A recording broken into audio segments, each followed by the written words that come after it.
I'm national correspondent Kayla Gaskins in Washington. Political figures from the White House to the Capitol argue responsibility for the violent murder of 23-year-old Iryna Zarutska last month should go well beyond the suspect who brutally stabbed her to death on a public transit train in Charlotte, North Carolina.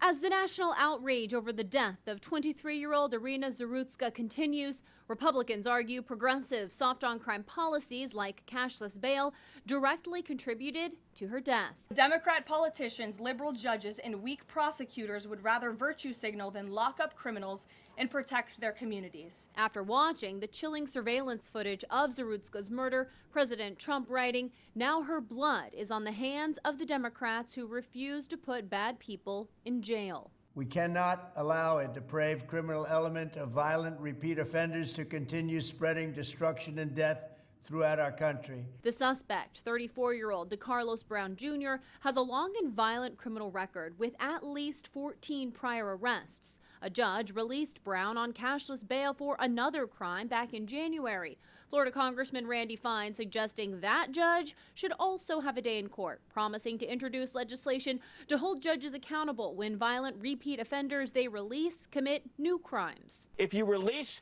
a person who has only known violence their entire lives, only committed violence their entire lives, they're going to keep on committing acts of barbarous violence. The Democratic mayor of Charlotte, V. Lyles, taking a noticeably tougher stance Monday, calling the murder a tragic failure by the courts. This shift in tone came after immense backlash from her previous statements where she focused on the suspect's mental health needs. Meanwhile, FBI Director Kash Patel confirming they've been investigating the murder from day one.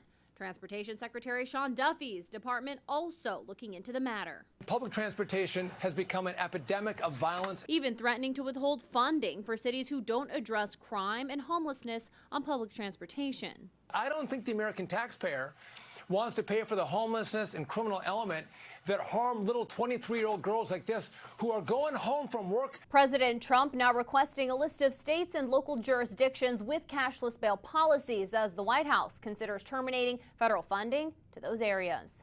In Washington, I'm Kayla Gaskins.